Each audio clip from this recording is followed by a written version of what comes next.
Snow fell that night like powdered glass, fine, sharp, and relentless. It coated everything: the frozen branches, the abandoned foxholes, the shallow craters left by mortar fire. Even sound seemed swallowed by it. The Ardennes had a way of turning silence into a living thing, something that breathed between the trees. At 22:14, the 112th Infantry sent out a routine 5-man patrol to check a stretch of forest road that intelligence believed was being used for enemy movement. It should have taken 1 hour, 90 minutes at worst. They never returned. The first sign that something was wrong came when the radio operator, Private Lewis Harrow, tried to raise them. Static answered, not the sharp crackling of distance or interference. This was a low, dragging hum, like air being pulled through a tunnel. He adjusted frequencies, checked his set, tapped the mic. Nothing. Then, at 23:03, a voice broke through. Just one sentence. "Something's moving between the trees. We can't see." A thud, a gasped breath, and then silence, so absolute that Harrow later said it felt wet, as if something had pressed directly against his ear. The second signal came 2 minutes later, but it wasn't a voice. It was a sound, guttural, vibrating, impossible to place. Every man in the listening post froze. Some insisted it was wind. Others swore it was an animal. Harrow said it reminded him of someone growling too close to a microphone, only deeper. Too deep for any man. By 23:30, a reaction squad was assembled, 10 men under Lieutenant Farson. They moved in 2 staggered columns, rifles high, boots crunching softly in the fresh snow. The forest swallowed them almost immediately. Visibility dropped to 6 feet. Breath turned to steam. When they reached the patrol's last coordinates, Farson raised his fist for a halt. What they found didn't look like a battlefield. It looked like an erasure. 5 rifles lay scattered across the snow, one half buried as if dropped mid-run. Helmets, a torn field jacket, a flashlight still burning weakly against the dark. But no footprints, not theirs, not anyone else's. The snow around the equipment was untouched, perfectly smooth, as if the forest had reset itself, pulling a white sheet over violence. Then Farson saw the blood. It wasn't sprayed, nor pooled, nor smeared from a struggle. It was dripped, single drops in a perfect line, leading from the center of the clearing toward the thickest part of the woods. The line was straight, almost impossibly straight, and the drops were spaced evenly, each exactly the size of a coin. "Someone walked out wounded," Sergeant Mills muttered. But Farson didn't answer. He was staring at the ground with a frown slowly tightening his face. There were no footprints next to the blood, no marks of any kind. The drops simply appeared, perfect in the pristine snow, as if falling from the sky. He ordered the squad to fan out. Private Benton was the one who found the bodies. They were off the main trail, just beyond a bend of black pines. The moonlight filtered in just enough to show shapes on the ground. Pale, unnatural shapes. 5 of them.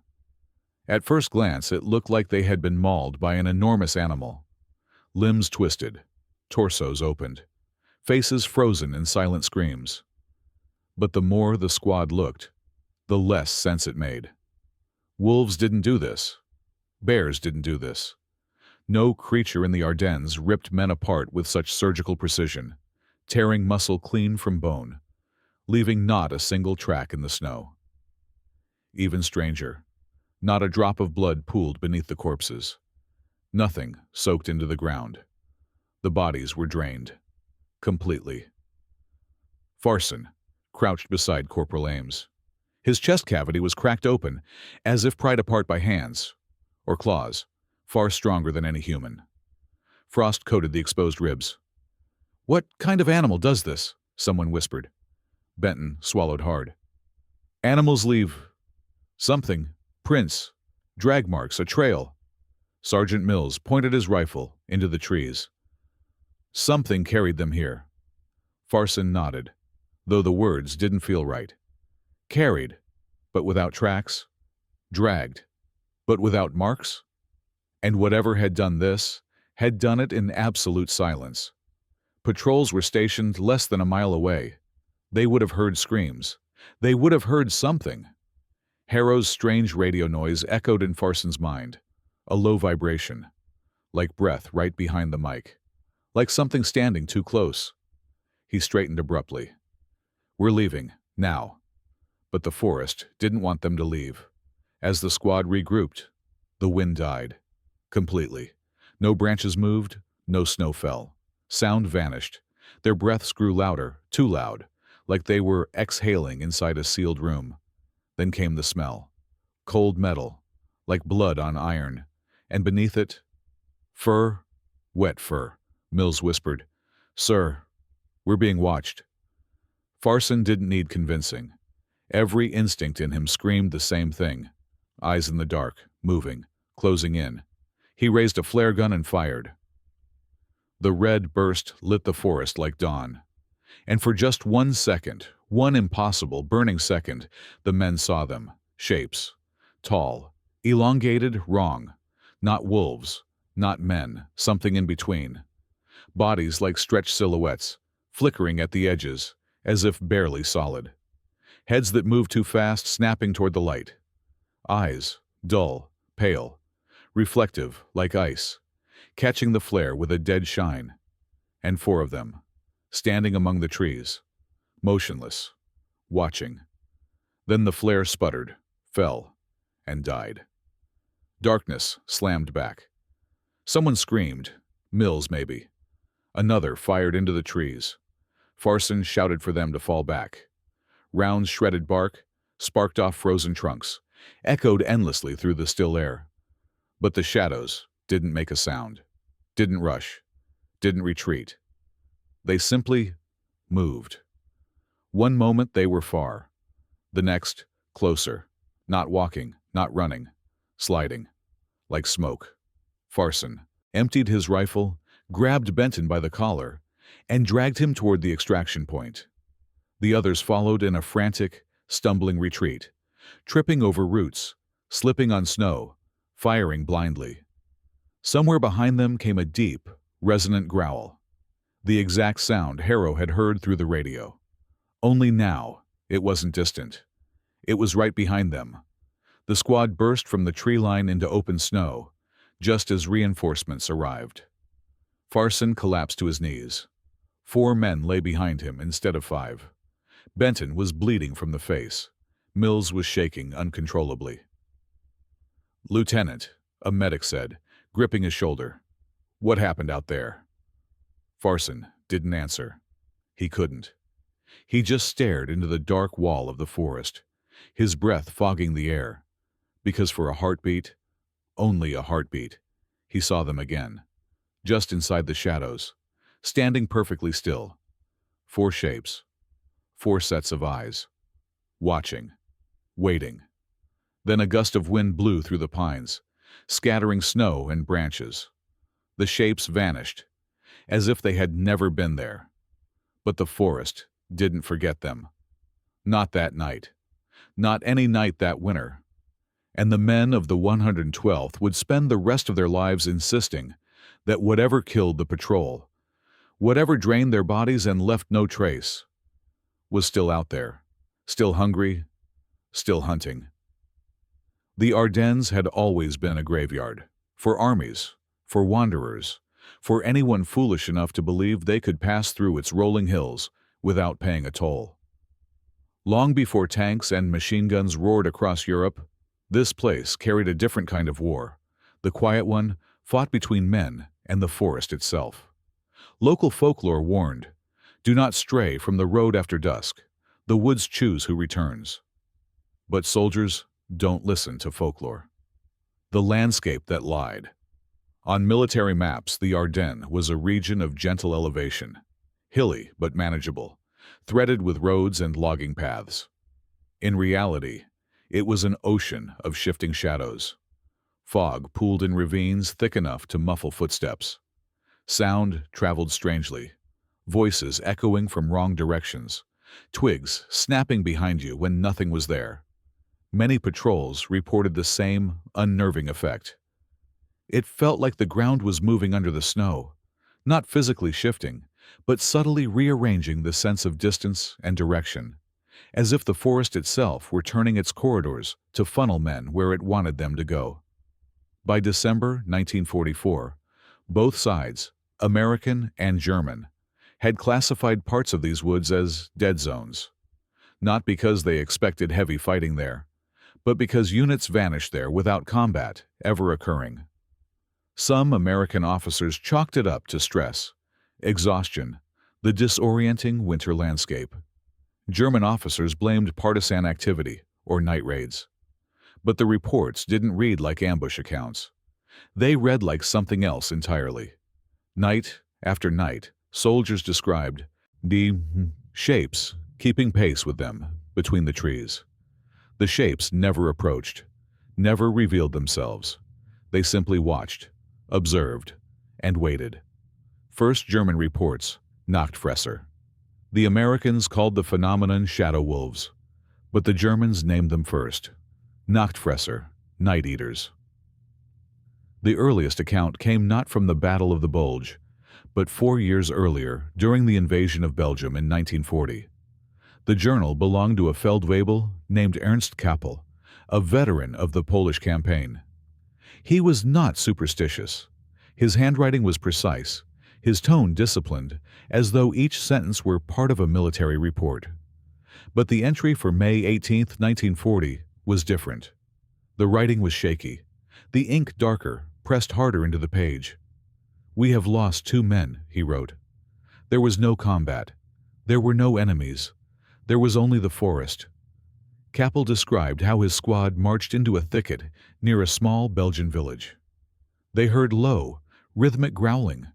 Not like wolves, he insisted, but something deeper, resonant, vibrating through the ribs. They formed a defensive circle, rifles raised. But nothing came. Instead, something appeared behind them, slipping through the fog with impossible silence. 2 men were dragged into the darkness faster than the squad could react. By the time they reached the bodies, the men were already dead, drained, desiccated, as if life had been pulled out of them. And again, no footprints, no trails, no signs of a struggle. Kappel ended the entry with a line the Americans would echo 4 years later. "It is not an animal that hunts here." The file was dismissed by German command. Superstition, battlefield panic, maybe even desertion covered up poorly. But Kappel was not the only one. Between 1940 and 1942, at least 11 German patrols reported similar phenomena in the Ardennes. The pattern was unmistakable. Bodies torn as if mauled. No blood beneath the corpses. No tracks. Fog behaving unnaturally. Low-frequency growls without visible source. Sightings of tall, shadow-like figures moving unnaturally fast. In one case, a German unit attempted to track the supposed attackers using trained dogs. The dogs refused to enter the forest. Every single one sat down, whining, staring into the trees. One dog later bit its handler when forced forward. The handler insisted the dog wasn't aggressive. It was terrified. The forgotten unit, Sturmgruppe Grau. By 1943, the reports reached the desk of Heinrich Himmler's Ahnenerbe Division, Nazi Germany's occult research apparatus. The files were thin, scattered, but strange enough to attract interest. A covert team was formed, Sturmgruppe Grau, Grey Assault Group. Their mission was to investigate unexplained disappearances in the Ardennes. Their internal notes, most destroyed in 1945 but reconstructed from fragments, paint a startling picture. One surviving report reads, "The entities do not behave like animals. They observe. They test responses. They encircle but do not always attack. Their movements defy natural locomotion. They appear only in high fog density. They do not leave physical sign on the ground." Another fragment. Specimen not corporeal. Shadow form, energy manifestation, possibly related to old local legends of Nachtfolk. And Recommend immediate withdrawal. The forest is hostile. 3 weeks after this report, Sturmgruppe Grau vanished. All 12 men.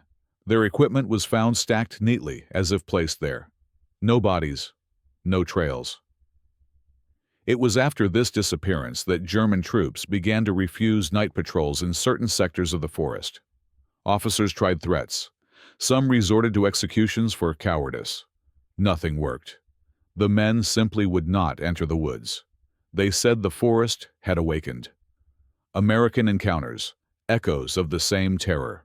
By the winter of 1944, Americans were hearing the same rumors, passed quietly between Belgian civilians, then whispered among infantrymen. There are things in these woods that aren't German, locals warned. At first, soldiers laughed it off. Then the disappearances began.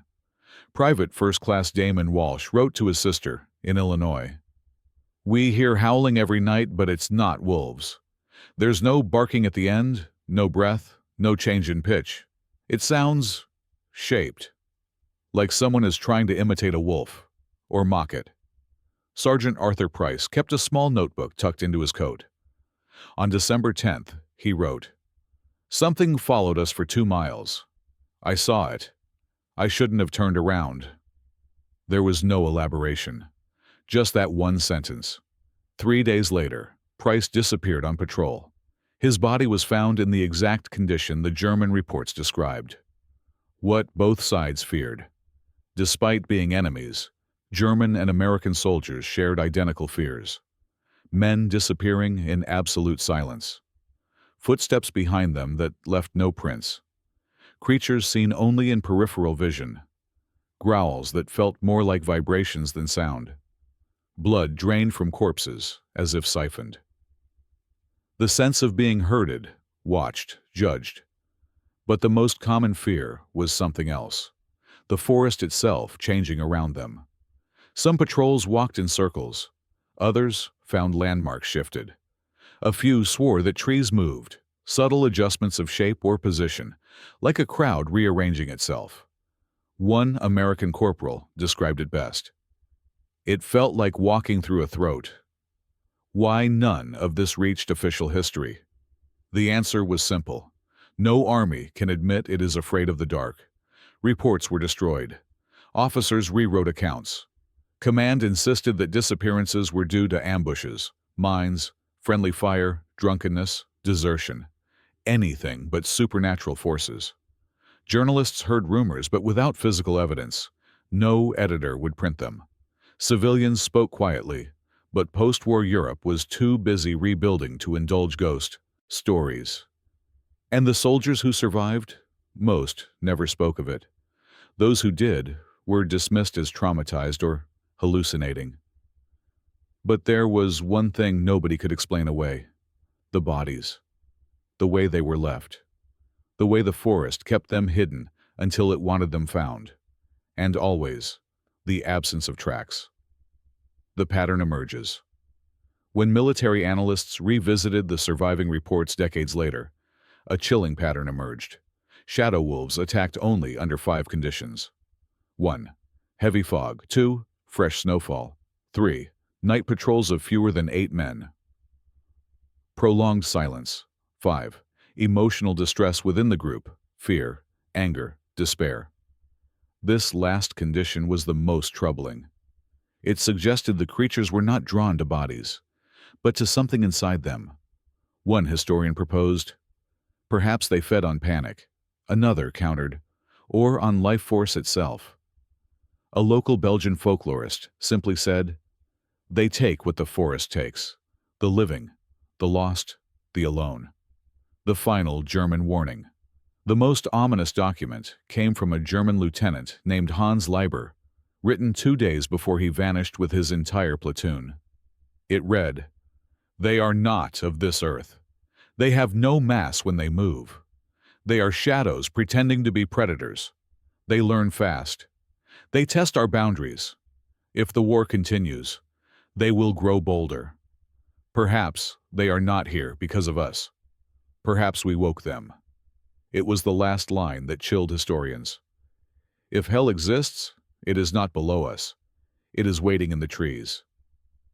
The truth about the shadow wolves was never meant to come from official archives or battlefield reports. Armies bury their embarrassments. Commanders rewrite what they fear. Historians sanitize what they cannot explain. What remains, the only honest record of those winter nights, are the notebooks found in pockets of frozen corpses, discarded packs, abandoned foxholes, and rust-rotted supply crates. Page after page, hand after hand, soldiers of different flags wrote down the same nightmare in different words. And every entry, no matter the language, carried the same tremor under the ink. One of the first diaries recovered belonged to Private Russell Boyd, a quiet radio operator from Minnesota, whose letters home always began with apologies.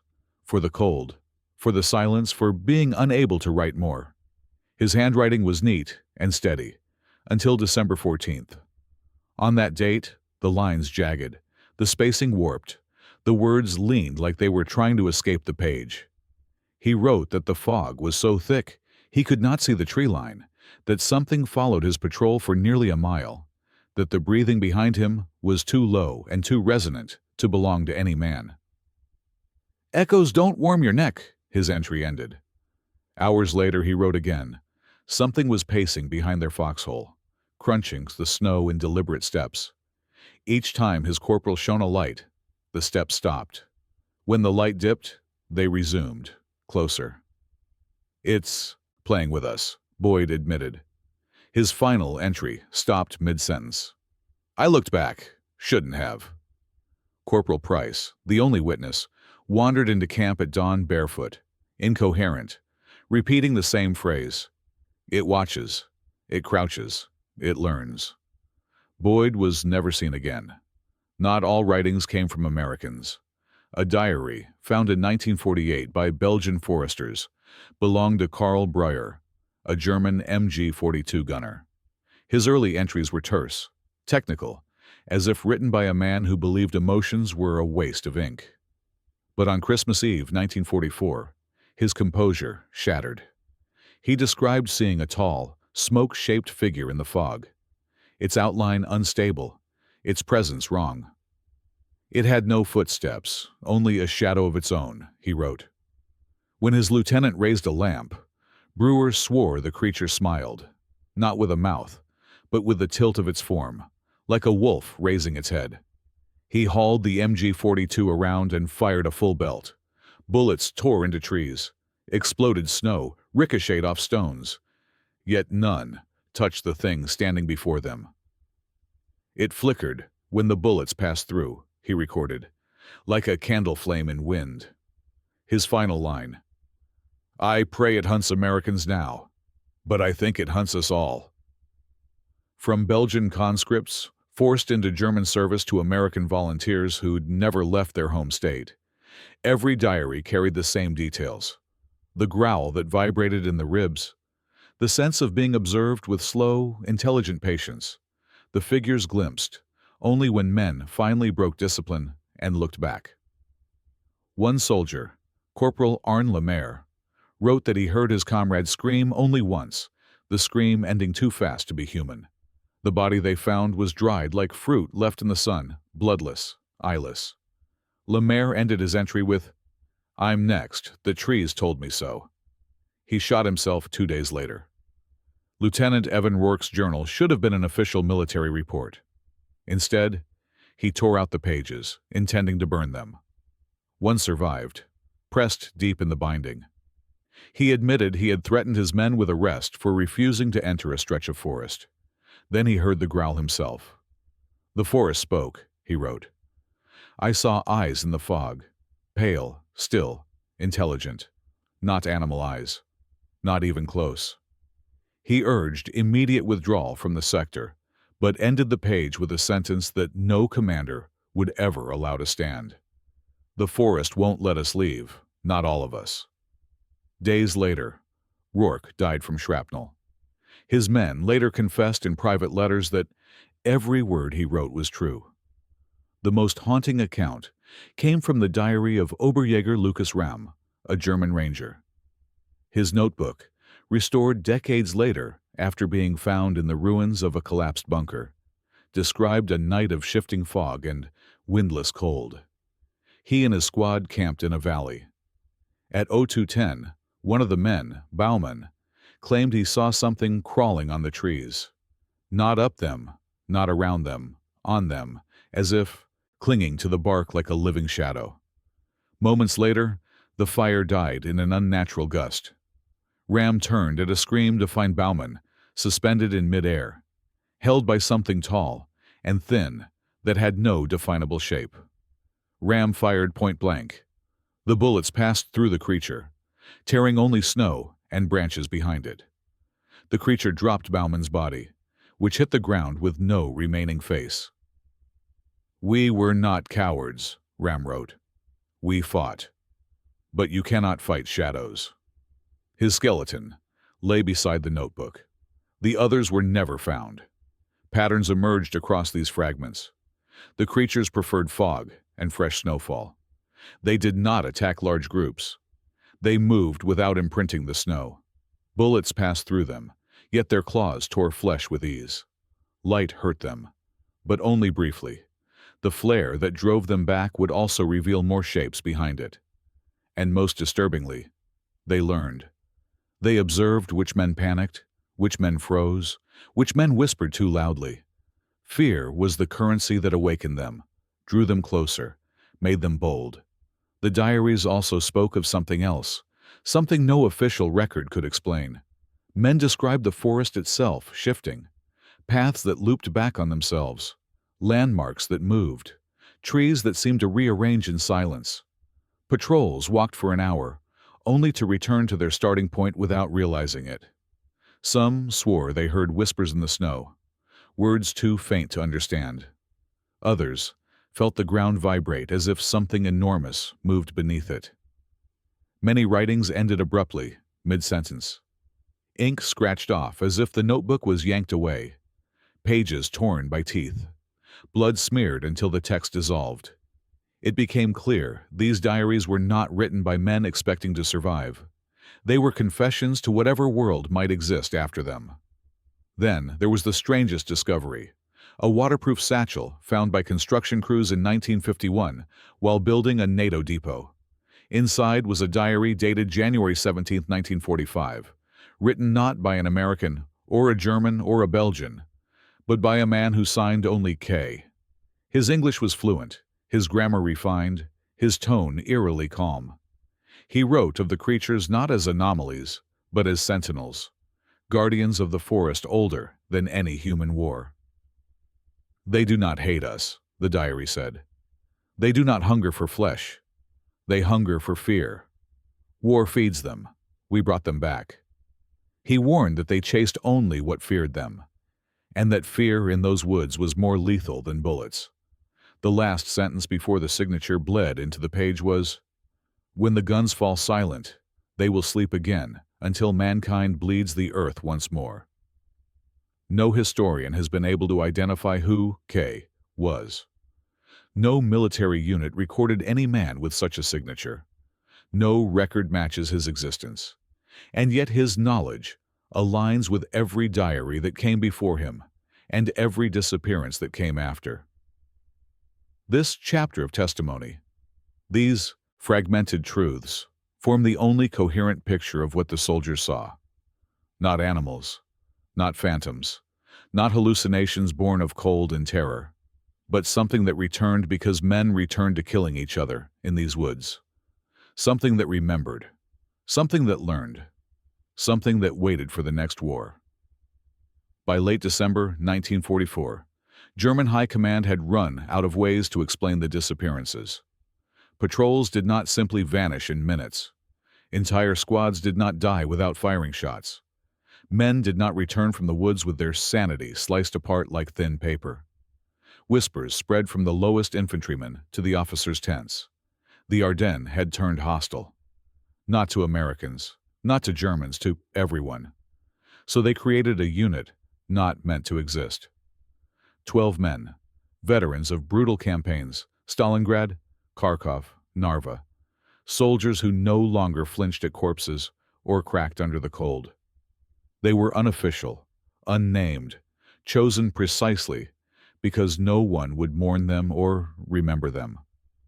The surviving documents refer to them only as a gray detachment. By the time they crossed into the forest, rumors had already given them a darker title: Sturmgruppe Grau, the Gray Assault Group. Their mission was simple on paper: locate the unknown threat, neutralize it if possible, and retrieve any missing men or bodies. In reality, the High Command expected nothing but a report, a confirmation that the woods held no monsters, only partisans or Allied scouts, a stamp of reassurance that the Ardennes had not come alive.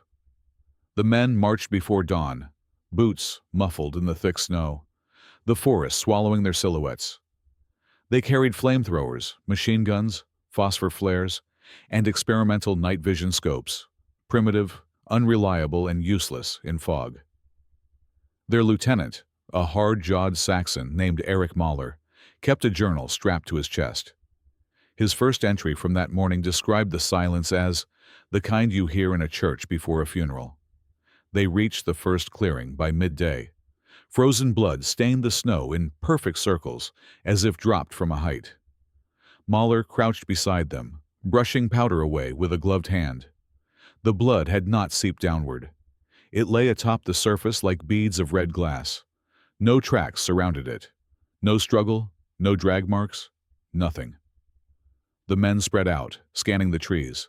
Fog crept in from the north like a curtain being drawn. Mahler ordered a flare.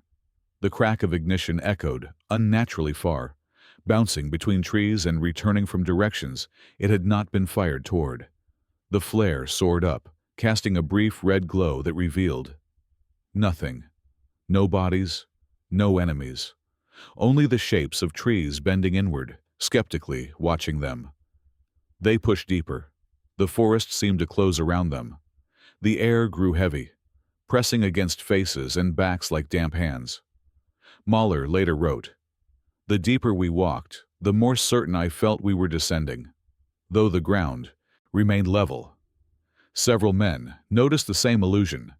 The forest floor seemed to tilt beneath their boots, subtly pulling them inward, as if gravity here were a suggestion more than a rule.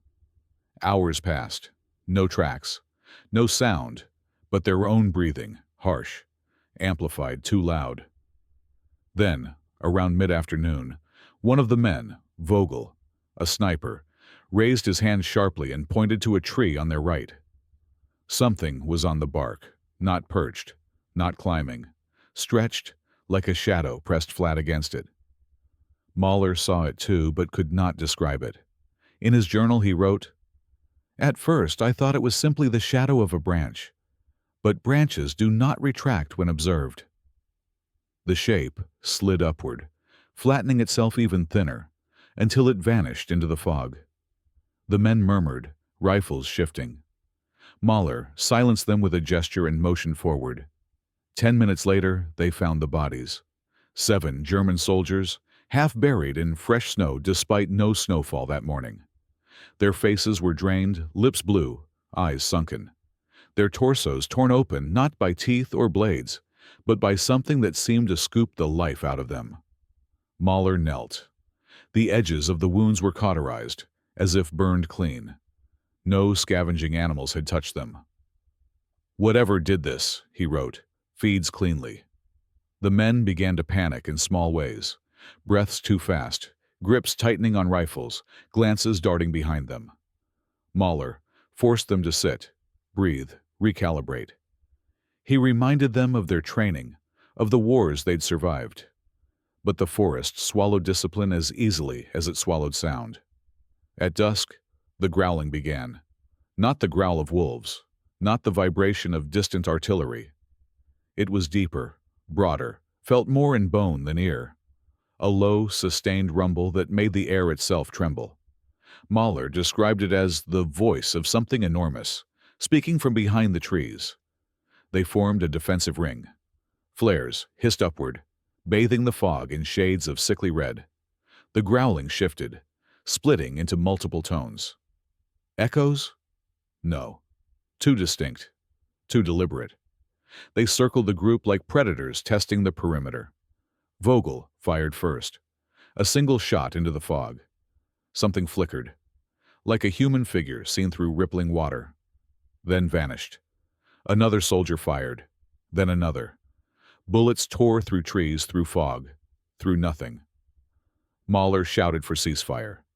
The men listened for a moment, only long enough to hear a new sound in the trees. A clicking, scraping rhythm. Claws on bark. Dozens of them.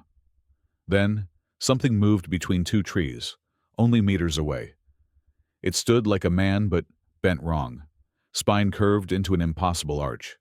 Its limbs were elongated, blurred at the edges, as if not fully formed. The flare's light made its shape stutter, like a film frame slipping. It tilted its head at the men, as though studying them. One soldier screamed. The creature blurred, flickering, and in an instant, it stood behind the man, lifting him into the air. Not quickly, slowly, almost gently, as if savoring the moment. The soldier kicked, clawed, screamed, but the creature's hand, if it was a hand, held him with effortless strength. The others fired wildly. Bullets passed through the creature, striking only snow. The thing opened the soldier's chest with a single swipe. Warm steam rose into the cold air. It dropped him. His body hit the snow with a wet sound that silenced even the growling. The clearing erupted into chaos. Creatures flickered between trees, shapes of smoke, limbs bending like wind-torn branches. They moved without rhythm, without footsteps, without the slightest displacement of snow. One dissolved when a flare burst near it. Another reappeared across the clearing moments later. Mahler ordered retreat. The men ran. Fog swallowed them immediately, reducing the world to pale gray. Shapes moved in every direction, some close, some distant, all watching. The growls crescendoed, vibrating the ribs, distorting breath, blurring vision. One man fell. Another disappeared with a strangled gasp.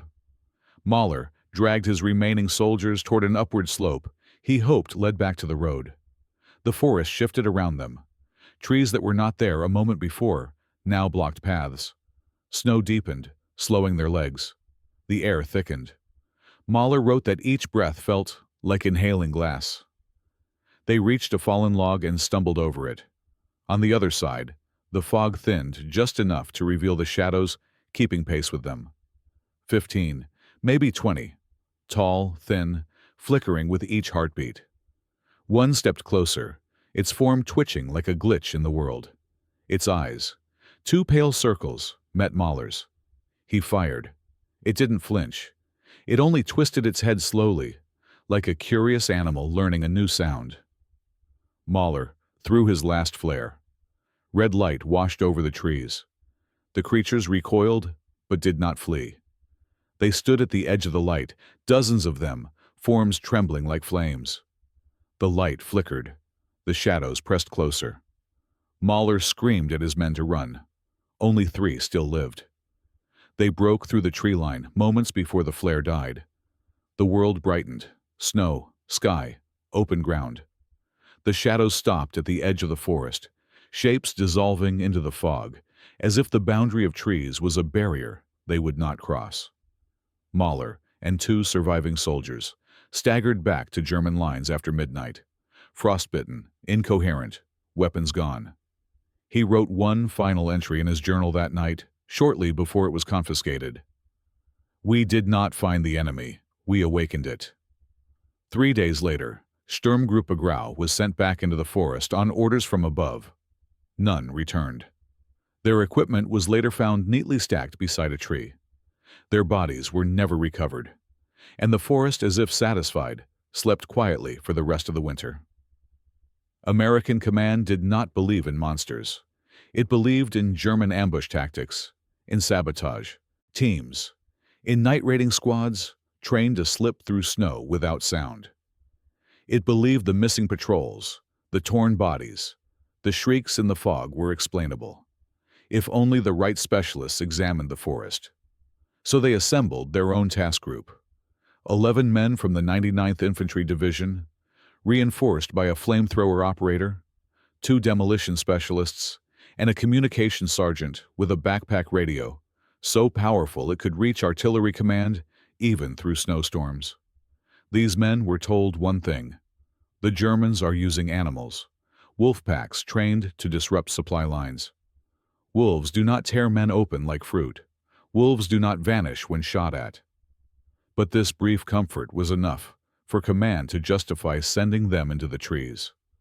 The man in charge was Lieutenant Thomas Riker, calm, competent, heavy-shouldered, with a rasping voice that made orders sound carved into stone. He had seen horrors in Normandy and believed the Ardennes held none beyond human cruelty. His journal, later recovered from the snow, insisted the mission was routine. The snow that day muffled every footstep, every breath. The sky was a pale sheet of iron, the forest draped in fog that clung to bark like damp cloth. The men entered with weapons ready, flamethrower tank hissing softly on Private Harlow's back, machine guns sagging under weight, hearts pounding too loud for their liking. The plan was simple: lure the supposed animals into a kill zone. A crate of frozen meat was hung from a branch in a low hollow, tripwires laid out in a starburst pattern around it. The flamethrower team hid behind a fallen log. The rest crouched behind ridges of snow, rifles pointed inward. But no wolves came, no animals approached, nothing made a sound. Fog thickened until the world became a bowl of gray milk. The men waited, shifting uneasily. Riker checked his watch. They had been there for almost 2 hours. Harlow whispered that the air felt wrong, too cold even for winter, as if something were breathing out instead of in. Then came the first sign. The wind died. Branches froze mid-sway. The forest became perfectly still. Riker lifted his hand sharply. Silence pressed against them like a weight. Somewhere to the left, something tapped a tree. Once, twice, 3 times, like claws. The men tightened their grips. Fog swirled. A shape drifted at the edge of visibility. Tall, thin, indistinct, as if sketched onto the air and then partially erased. It paused near a tree, tilting its head in a strangely human motion. Another shape appeared behind it, then another. Harlow whispered, "That's not a wolf." Riker didn't answer. He raised his rifle. The shapes didn't charge. They didn't howl. They didn't even approach. They simply stood, half-formed silhouettes quivering at the edges, observing the men as if studying them. Then something extraordinary happened. The fog in front of the crate parted, not dispersing, but pulling aside, folding like curtains. And, from behind this impossible opening, stepped a creature unlike the others, taller, more defined. Its limbs sharpened with every heartbeat, its torso flickering between solid and smoke. It walked, not slid, not flickered, walked, deliberately, toward the bait. Riker whispered, "Hold! Hold!" A twig snapped under someone's boot. The creature's head snapped toward the sound, its face, or the absence of one, angled with intent. The fog deepened around it. Riker barked, "Fire!" The hollow exploded with flame. Harlow unleashed the flamethrower in a roar of white-orange fire, igniting the crate, the tree behind it, the surrounding snow. The inferno washed over the creature and went through it. The flames split around its body like water around a stone. Harlow screamed. The creature moved. It flickered once, disappearing and reappearing beside him. One elongated arm hooked around the flamethrower tank. Harlow twisted, trying to aim again. Too late. The creature's grip tightened. Metal crumpled like foil. Harlow howled as the tank ruptured, igniting in a boiling eruption of fire that swallowed him whole. The blast knocked men off their feet. Snow turned to steam. 2 soldiers rolled down the slope, screaming for water though they weren't burning. Riker staggered up, ears ringing. He shouted orders no one heard. The other shapes closed in, now emboldened, moving with chilling grace. Bullets ripped through them without slowing their advance. Their forms twisted mid-step, bending in impossible angles, reforming near the men. Private Dorsey fired point-blank at a creature only feet away. The blast of the shotgun tore through the fog, exploding snow behind it. But the creature appeared behind him, its hand curling around Dorsey's spine. The man's scream cut short as his body jerked upward and was tossed aside like a broken doll. The radio operator, Sergeant Ellis, desperately tried to call artillery support. His hands shook as he adjusted frequencies. Static drowned his voice. Something breathed behind him. So close, frost formed on the radio casing. Ellis froze. He didn't turn. Turning meant seeing. A thin arm swept through him. Not on him. Through him. His chest collapsed inward. He dropped without a sound. Riker dragged two of the remaining soldiers toward the tree line, praying the creatures wouldn't cross open ground. One soldier, Keats, tried to run the opposite direction. For a moment, he vanished into fog. Then a shape flickered above him, descending like a hunting bird, and Keats's scream echoed once before stopping abruptly. Riker and Private Mendez stumbled through snowdrifts, breath tearing through their lungs, legs numb. Shapes slithered through fog at their sides, not attacking, hurting, steering them deeper. Mendez slipped. Riker pulled him up. Another creature materialized on their right, pacing them with long, loping strides that left no marks in the snow. Riker shouted, "Why aren't they finishing us?" Mendez gasped. "They're not wolves. They're—" Something pulled him backward mid-sentence. His fingers slipped from Riker's sleeve. The fog swallowed him whole. Riker didn't look back. He crashed through a dense line of spruce, the branches scraping his face. Snow gave way beneath him, and suddenly he was on open ground. He fell forward, panting, coughing, boots kicking desperately. The forest behind him stood silent. The fog curled at the edge of the trees but did not cross. Shapes stood within it. Dozens, maybe more.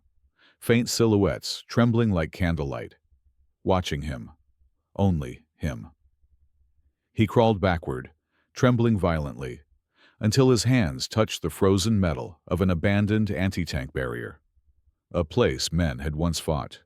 A place saturated with fear. The shapes flickered. Then, slowly, they receded into the fog, dissolving into nothing. Riker staggered to his feet and ran. When he finally reached American lines, he was incoherent, frostbitten, shaking so violently medics strapped him to a stretcher. His first clear words, hours later, were, "They weren't hunting us. They were waiting." He died 2 days after the war ended, peacefully, in his sleep, face turned toward the window, as if watching something outside. His journal was found beneath his pillow.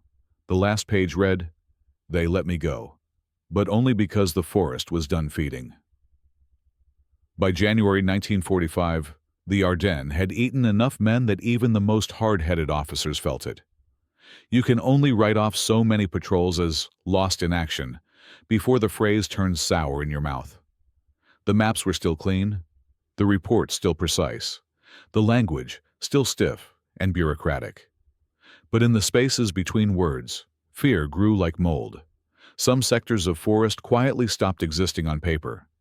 Units were reassigned. Routes were rerouted due to logistical concerns. No one officially said, "We don't go there anymore because something there kills without leaving footprints." But the men knew. They drew invisible borders in their minds, lines they would not cross, even at gunpoint. And then there was the company that vanished. It had no famous designation, no heroic name, just a letter and a number in American records. Charlie Company, 331st Infantry, 87 men. One snowy morning, they were ordered to move through a wooded corridor to reinforce a threatened road junction. They marched in, joking and smoking and cursing the cold. Not one of them reached the other side. The official story said they were swallowed by a surprise German counterattack, cut off, surrounded, taken prisoner, then either killed or moved deeper into Germany. It was a neat story. It made strategic sense. It satisfied the need to explain how 87 men could simply stop existing. It also ignored one small, ugly fact.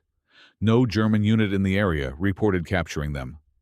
No bodies were found in spring thaws, no mass graves, no shell craters full of bones, only their entry into the trees, tracked by the prints of 87 pairs of boots.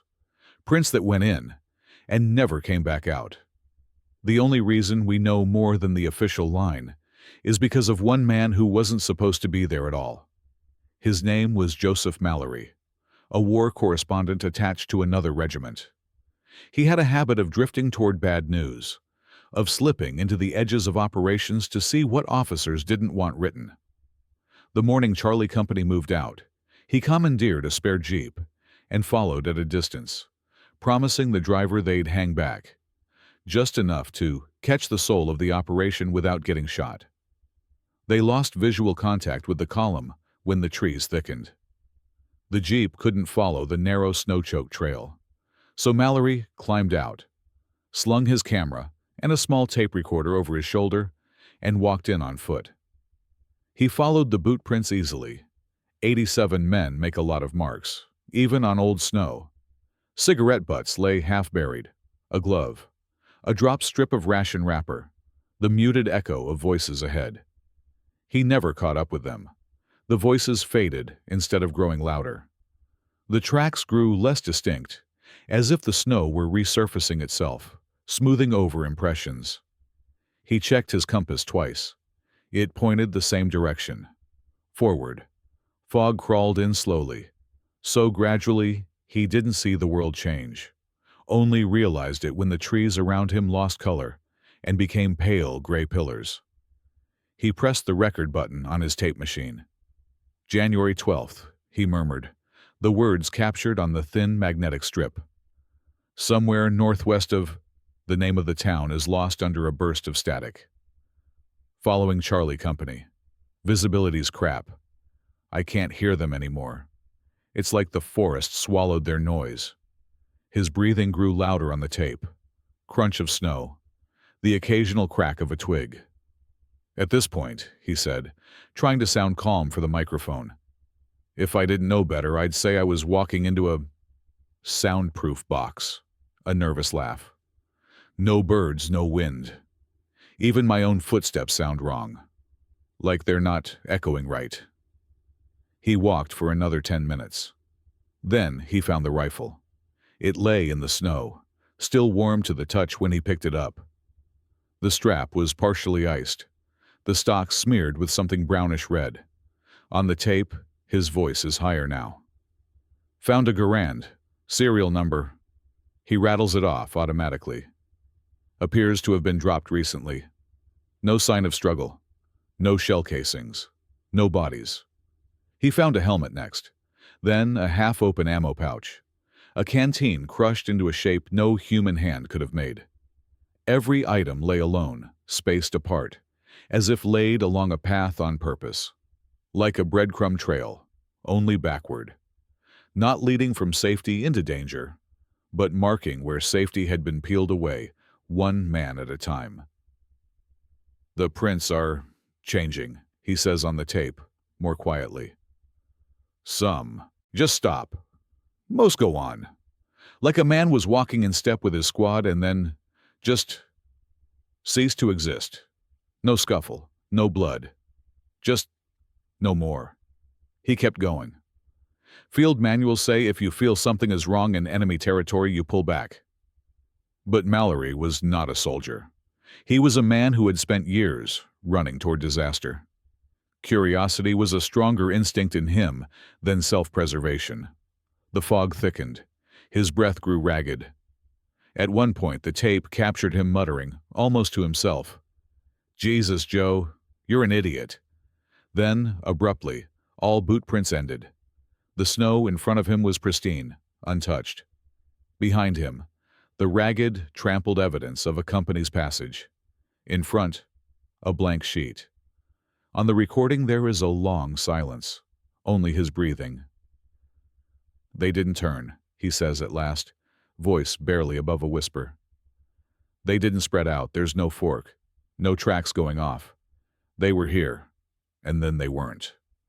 He takes 3 hesitant steps forward. Something creaks above him. Not a tree, not ice. The tape picks up a low, vibrating sound, like a distant growl fed through an amplifier and turned down to a whisper. It's not quite in human hearing range. More felt than heard.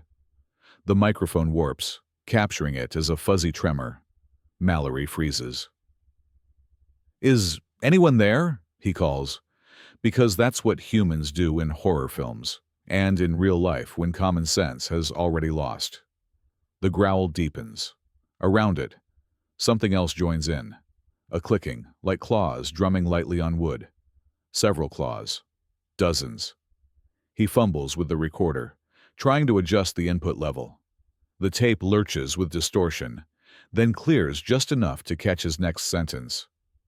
I'm at the place where Charlie Company vanished," he says, as if narrating to an audience he hopes will one day hear this. "And I don't think the Germans took them." He looks up.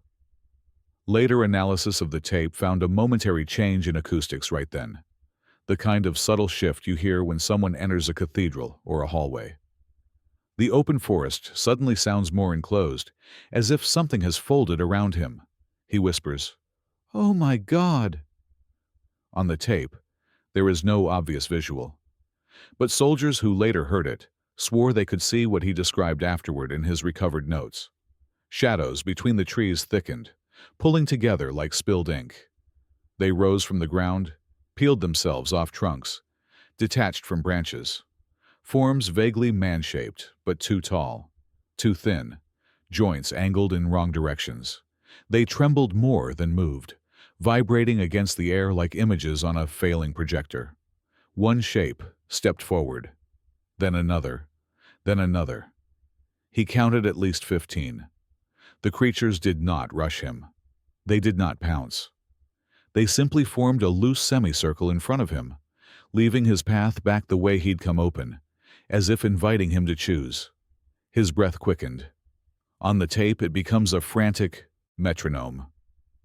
"They're not attacking," he murmurs. "They're studying me." There is a streak of static, a brief whine of feedback as one of the creatures draws closer, apparently interfering with the microphone. The sound flattens, then returns. He whispers, "What are you?" The growl changes. It sharpens. For a moment it almost sounds like syllables, vowels stretched and torn by a throat not made for language. He swore later, in the few notes he managed to scribble, that one word emerged. "Why?" Not who, not what, why. "Why what?" he chokes out. "Why we're here. It's a war. That's why. We're fighting. They told us to. We don't—" The sound swells, surrounding his words, pressing them into silence. The tape distorts again, then stabilizes. Something moves behind him. He spins. The semicircle tightens. Not attacking, hurting him inward, just as they had done with German and American squads before. He gasps. "You took them, the whole company. 87 men, why them? Why not me? Why—" The sound cuts sharply. For a full second the tape is dead. No wind, no voice, no static, nothing. Then, under the hiss of blank magnetic space, there is a single, faint noise. A human voice. His own, farther away, echoed. It says, barely audible, "Don't come here." Then the growl returns, overlapping. The tape warps, as if something immense is leaning against time itself. Mallory begins to sob. Not loudly, not theatrically. Just small, helpless sounds escaping between ragged breaths. "You feed on it," he says. "On fear, on war, on us." The shapes press closer. One raises an arm, long, blurred, dark as a burnt tree trunk. It hovers inches from his chest. The air around the microphone crackles. He whispers, "If anyone finds this, turn back. Don't follow. Don't—" The recording ends not with a scream, but with a click. As if someone, he or something else, had simply pressed the stop button. The tape was found months later by Belgian woodcutters. It lay in the snow inside a cracked recorder, its casing blackened as if mildly scorched. There was no sign of a body. No shredded clothes, no bones. The boot prints leading to the place? They, too, ended in a clean line. The tape passed quietly from hand to hand. A curious officer listened. Then, a military intelligence man. Then, someone from higher up who did not introduce himself. The recording was copied. The original disappeared. A partial transcript survived, only because a bored clerk made himself a duplicate out of morbid fascination. In the decades that followed, strange radio operators in different parts of the Ardennes, lumber crews, hikers, even NATO training units, occasionally reported picking up odd interference on their frequencies. Always in winter, always in fog. Snatches of a man's voice under static. Don't! Come! Here!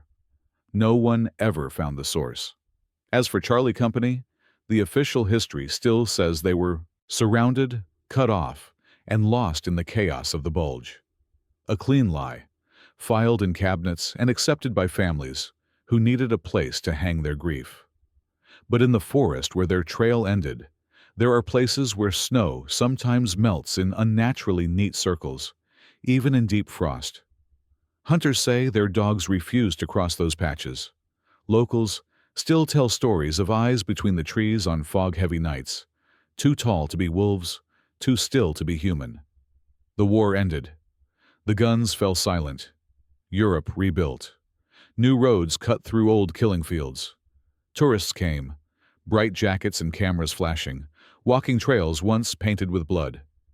The forest grew back, thicker, darker, as if eager to reclaim what had been taken from it. And somewhere in that dark, something sleeps. Not dead, not gone, sleeping, waiting for the next time men march into those trees with rifles on their shoulders and fear in their throats. Waiting for the scent of panic and gunpowder. Waiting for another company to cross an invisible line in the snow. Because shadows do not die. They only retreat. And in the Ardennes, when the fog falls and the wind stops, and the snow looks too smooth to be natural, some old soldiers still say the same thing. The wolves are watching again.